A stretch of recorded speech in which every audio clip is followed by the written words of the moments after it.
Hi guys, and welcome back to my YouTube channel. My name is Ademola Badmus. If this is your first time, please subscribe and hit the like button. So I did say that I was going to just share links on how to install this, but I think it's important I just do a video on how the installation goes so I can show you what to do and where to do them. So this is just an intro to that. So let's get on with it. So we go to, like I said, we come here. So this is for a Mac installation. So we come here, we pick the Mac installation. My Mac is an Intel. About this Mac, see, Intel Core i7. So that is my Mac. So which means I will use this one. So I can either pick that of 2017 or I picked that of 2018. So let's just go with the latest one, I guess. So I would pick this 2018, yes. So I will download this. Okay, I think I already have one downloaded. So you just save and let me go to find downloads, or let's just download a new one, then we'll just move from there. So I will download one, and once it's downloaded, so it's downloading now. So once it's downloaded, I would show it in the Finder. Click it, you install.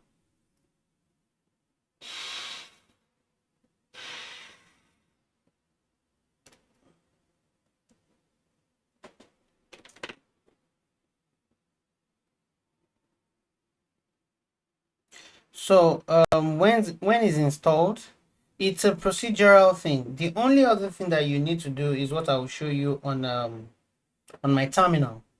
So I'll just show you what you need to add to your, what's it called? You would probably just need to copy the the part correctly. It is the same thing, so it's dependent on the version that you are using. So that is what would essentially work. So it is downloaded. So let me show that in the Finder. I have lots of things downloaded here. So this is it. Okay, so this is the first one as well. So I can double click on it, then you click this, then it brings out the installation instruction and you follow through to install it. So once the installation is done, you see installation successful. At some point it will ask you for a password, the installation type, the destination is automatically gotten. Then when you click install, I think it will ask you for a password. Yeah, so it asks for a password. Then you insert your password for Mac and it continues. So once it's done, I'm not going to install it because I already have it. So once it's done, what you need to do is open your terminal, right? Use the spotlight to find your terminal. Let me use the terminal.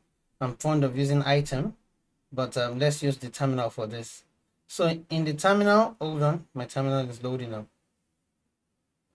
So in the terminal, I can do this Java version. So this shows the type of version I have. I have JDK 15. So I don't want to update it. This is working fine for me. So this is what I'm going to be using. So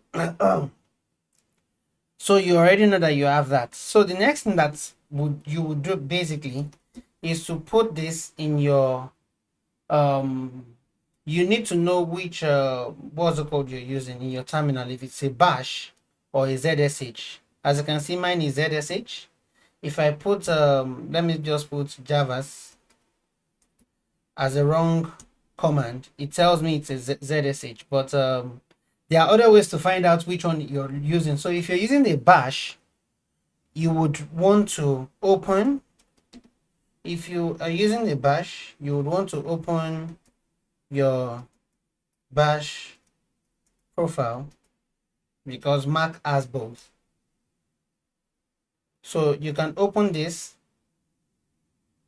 here, and in that you would now put your Java path here.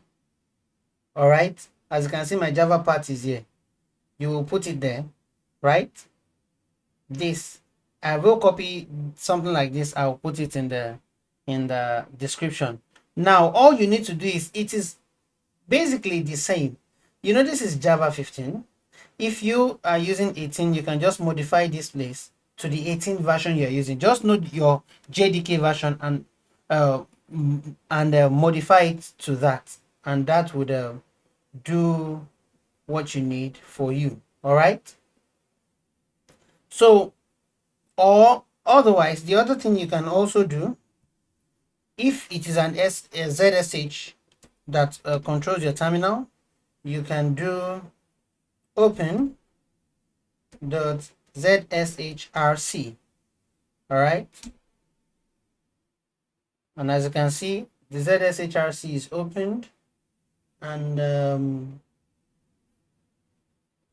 if you don't have a bash at all, you will need to put it in your ZSH. As you can see, I already have it in my bash, so it works.